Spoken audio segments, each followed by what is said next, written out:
कहते हैं राजनीति में न कोई पक्का दोस्त होता है और न ही गहरा दुश्मन। राजनीति में रिश्ते बनने बिगड़ने की गुंजाइश हमेशा बनी रहती है। ऐसी ही गुंजाइश इन दिनों बिहार की राजनीति में दिखाई दे रही है। जिस तरह से बिहार की सियासत में बयानबाजियां चल रही हैं, उसने सवाल उठा दिया है कि क्या नीतीश कुमार बीजेपी का गठबंधन तोड़ देंगे और क्या नीतीश कुमार आरजेडी के साथ दोबारा गठबंधन बना लेंगे। मालूम नहीं आगे क्या होगा, क्योंकि सीधे रास्ते की ये टेढ़ी चाल है। इस रिपोर्ट में देखिए।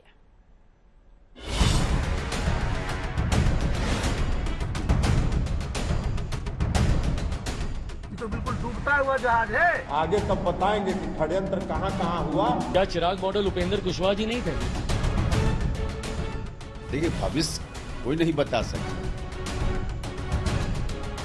अस्थिरता के ये तत्व तो देख नहीं सकते। एनडीए को इंटैक्ट रखे हैं, रखेंगे। जितनी जुबान उतने बयान, जितने चेहरे उतने तेवर, जितने नाम उतने कलेवर। यानी बिहार की सियासत में क्या मौजूदा गड़बड़ झाला है, क्या कुछ बड़ा होने वाला है, यह खुलकर तो कोई नहीं बता रहा। सियासी सहूलियत के हिसाब से हर कोई भूमिका बना रहा है। कोई इशारों में राहें जुदा वाला संकेत दिखा रहा है, तो कोई एनडीए में ऑल इज वेल का दावा दोहरा रहा है। उन्होंने खुद से कहा है कि अमित शाह जी से उनकी बातचीत हुई। अमित शाह जी ने उनको कहा कि आप ही के नाम पर सहमति है। अरे भाई, भारतीय जनता पार्टी तय करेगा कि जदयू का कौन मंत्री होगा। तो अगर जदयू का मंत्री भारतीय जनता पार्टी तय कर रहा था, तो ये तो मालूम है ना कि आप क्या कर रहे थे। अब सोचने वाले क्या सोचेंगे, उनकी मर्जी। लेकिन गठबंधन हम लोगों का है, चल रहा है। कब तक चलेगा मामला? अब कब तक चलेगा ये, अब कोई भविष्य वक्ता तो हम है नहीं। वही उसी बात बोले। पहले तो ऐसा नहीं बोला करते थे आपने। नहीं, आज तो चल रहा है, आज चल रहा है 24 तक 25 तक। देखिए, भविष्य कोई नहीं बता सकता। हाँ, वर्तमान आज है, वर्तमान में हम कह सकते हैं कि गठबंधन हमारा है, चल रहा है। जेडीयू नेताओं की ये बयानबाजी बहुत कुछ इशारा कर रही है, मगर सीएम नीतीश कुमार ने पूरे मामले पर चुप्पी साध रखी है। मंगलवार को पार्टी विधायकों की बैठक होगी, जिसमें बिहार में एनडीए के भविष्य पर चर्चा होगी। पूरे घटनाक्रम पर बीजेपी की भी नजर है। दावा है कि बिहार में एनडीए गठबंधन जारी रहेगा, साथ के साथ विकास का कारवां आगे बढ़ेगा। कि बिहार के जो नेतृत्व को भारतीय जनता पार्टी ने गठबंधन धर्म का पालन करते हुए आगे भी हम इस गठबंधन धर्म के माध्यम से एनडीए को इंटैक्ट रखे हैं, रखेंगे। उसमें किसी प्रकार का और जो भी भारतीय जनता पार्टी के बारे में कहता है वो बेबुनियाद है, गलत है। और पूरी तरह से भारतीय जनता पार्टी बिहार के विकास के लिए हर कुर्बानी देने के लिए तैयार है। तमाम कयास और बयानबाजी के बीच बिहार में बैठकों का दौर शुरू हो रहा है। आरजेडी को भी इस घटनाक्रम में सत्ता में वापसी का मौका दिख रहा है। पार्टी बिहार की भलाई के लिए भविष्य के कदम की बात कह रही है। नई सरकार बनी तो अपनी भूमिका की तैयारी कर रही है। बिहार में इस तरह के अस्थिरता के तत्व तो देख नहीं सकते, तो जाहिर तौर पर इसकी परिणति देखिए कैसे होती है। तन और मन दोनों उस दल का था, अब वो तय करे। लेकिन जो मैंने आपसे कहा कि बिहार में सिंगल लार्जेस्ट पार्टी हम हैं, नेता प्रतिपक्ष तेजस्वी जी और महागठबंधन दल के अन्य नेता और प्री पोल भी हम सबसे बड़े अलायंस पार्टी हैं। तो जाहिर तौर पर हम चुपचाप हाथ पे हाथ धरे बिहार के में अस्थिरता के ये तत्व तो देख नहीं सकते। लेकिन बड़ा सवाल ये है कि बात कहां से उठी जो इतनी दूर तक आ गई। बिहार में एनडीए गठबंधन में टूट की चर्चा छा गई।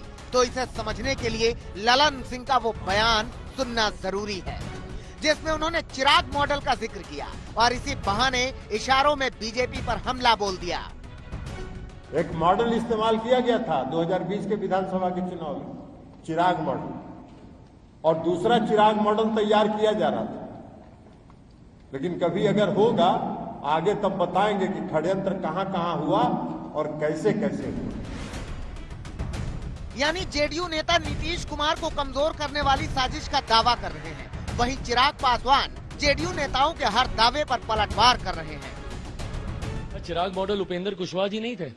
हाँ, पर वो उनको कोई डेंट नहीं पहुंचा पाए, उनको कोई नुकसान नहीं पहुंचा पाए, क्योंकि जनता का समर्थन उनको इस तरीके से नहीं मिला। तो आज वो उनके साथ बैठे हैं, ठीक है। ललन जी ने, उनकी पार्टी के राष्ट्रीय अध्यक्ष ने क्या कुछ नहीं कहा था। भैया, पेट में दांत होते हम लोग को तो पता भी नहीं था। कि भाई ऐसी भी कोई टेक्नोलॉजी है। ये टेक्नोलॉजी का आविष्कार किसने किया? उन्हीं के पार्टी के राष्ट्रीय अध्यक्ष ने किया ना, और आज वही लोग उनके संरक्षक बने हुए हैं।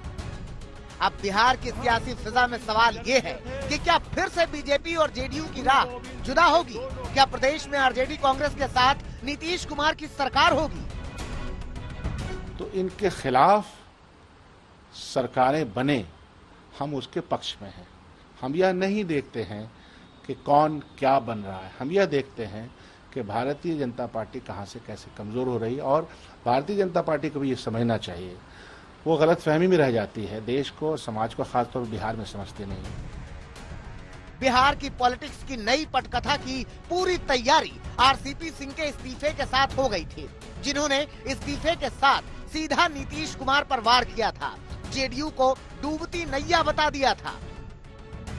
अरे यहाँ तो करोड़ों का सब प्रॉपर्टी सब खरीदे हुए शहर में, एक फ्लैट का जितना कीमत नहीं होगा बताइए ना यहाँ जी।